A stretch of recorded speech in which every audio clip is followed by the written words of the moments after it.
Nonetheless, Geno talked about Caitlin Clark again and sort of gave some backhanded compliments. Like, he talked about how she connects to the audience, which was good. He talked about how she's tough, like Paige Beckers. He threw Paige in there as well. Geno Auriemma, the legendary coach from UConn, went berserk after Caitlin Clark turned him down, a decision that ended up costing him millions. He had previously dismissed Clark, claiming she lacked the skills for the WNBA. Now, as she transforms Iowa into a basketball powerhouse, Geno is left reflecting not just on missing out on a star player, but on missing a chance to be part of history, a regret no championship can fix. She talks a lot of shit on the court, all right? Believe me. You know, when people talk about in WNBA, why are these people beating up Caitlin Clark? Because she talks a lot of shit on the court. Instead of admitting his mistake, Geno doubled down during a podcast, offering Clark a few lukewarm compliments while sneaking in some subtle jabs. It's the kind of ego-driven behavior that proves even legends can stumble.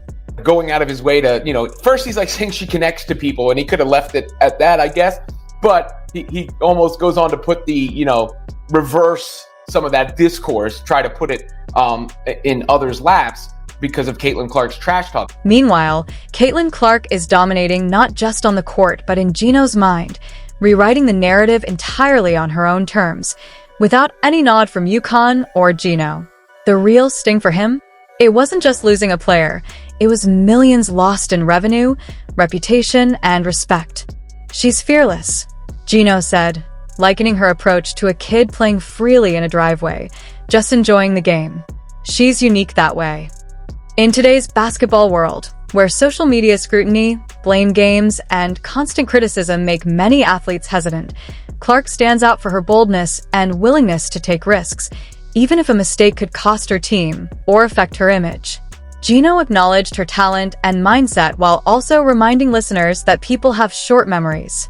From his perspective, he's seen greatness before from the best vantage point, the sidelines of his own team, and he hinted that Clark might be the most exceptional player he's ever witnessed. During the conversation, he clarified a common misconception. Clark's rise wasn't overnight. Fans sometimes think she's skyrocketed over the past couple of years, but Geno emphasized that her journey has been building steadily, and he's been there since the beginning. Naturally, he brought Paige Beckers into the discussion too, drawing parallels and toughness between the two, subtly reminding everyone not to forget his own star players. This kid, she's fearless. She just plays. She just is like a little kid in a driveway playing with her friends. So, yeah, she's unique in that way. But in terms of what she's doing, people have short memory. Yeah. I've seen it before. While subtly reminding everyone of the player who didn't choose him, Geno's biggest mistake was underestimating Caitlin Clark's value. Clark, however, is in a league of her own, fearless and pure in her love for the game. Geno likened her to a kid shooting hoops in a driveway. She plays freely, without overthinking, and never lets the fear of failure creep in, a quality he says is increasingly rare in modern basketball. He added that when players like her move on to the WNBA, they bring that raw talent and passion, which only continues to grow. For those running the game, Geno reflected, the real question is whether they are making the sport and their players better every day. Yet, despite acknowledging Clark's influence, he downplayed her role in the sport's current surge. He framed her impact as part of an inevitable evolution rather than admitting that her rise is a driving force behind the explosion of women's basketball today.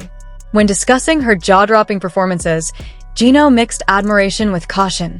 Yes, she's doing incredible things, but he reminded listeners that he's seen greatness before. He recounted coaching a team that included 2 freshmen and 2 players who had never started before, a squad that didn't just compete but went on to win a national championship. Here is the beginning of the conversation. The women's game. So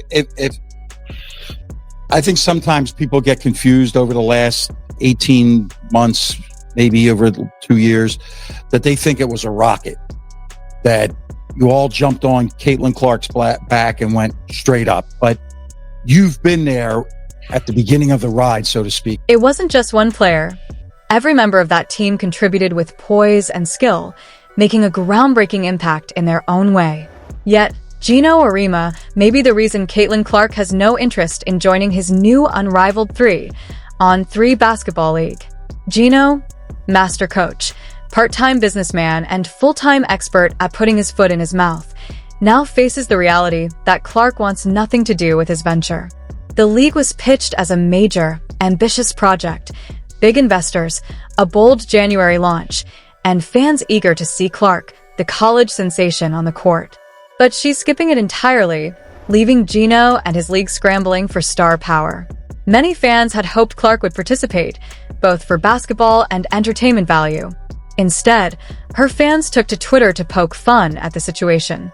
The backlash ties back to Geno's past PR blunders, like his appearance on The Dan Patrick Show, where he called Clark's fanbase delusional for thinking she could dominate the WNBA. He doubled down, claiming she lacked the physicality to thrive at the next level, and even took jabs at fans who compared her to Diana Taurasi. In short, Geno insulted both one of the biggest stars in women's basketball and her most devoted supporters, a move that now seems to be coming back to haunt him. And then we send them up to the WNBA, and then they have something good to work with, and it just keeps growing and growing and growing. So it still comes back to those of us that are in charge of the game. Are we making the game better every day? Are we making our players better every day? Caitlin Clark doesn't need to play for a league run by someone like Geno. Some fans even joked she should just buy the league herself. Social media erupted with sarcasm and mockery. Why would she play for someone who doubted her ability to handle contact? One fan suggested she rename it Unrivaled, and the idea perfectly captured the sentiment. Geno isn't just a consultant. He's a part owner, making his involvement a major red flag. Clark's decision to skip the league isn't just about protecting her body. It's a direct rebuke of Geno's past comments. She doesn't need his league, and she certainly doesn't need to deal with the fallout of aligning with someone who publicly downplayed her talent. Meanwhile, the league is preparing for a splashy January launch, but without Clark, it's already looking like a flop. Geno likely assumed his decades-long reputation made him untouchable, but his poorly timed remarks, particularly on the Dan Patrick Show, where he called Clark's fans delusional and doubted her ability to dominate in the WNBA, are now coming back to haunt him. He even claimed she lacked the physical build to handle the league, turning insult into a public PR disaster. Clark, meanwhile, has far better things to do. Geno Auriemma could be the reason why Caitlin Clark is definitely not joining the unrivaled 3-on-3 basketball league. We finna unpack it all right here. Why would Geno want a player he himself doubts has the physicality for the WNBA? To make matters worse, his own words are coming back to haunt him. He once said Paige Buers, another rising star, might face similar challenges in the league, but suggested her game might translate better than Clark's. The truth is, this isn't really about skill or physicality. It's about Geno shooting himself in the foot and then wondering why no one wants to play ball with him.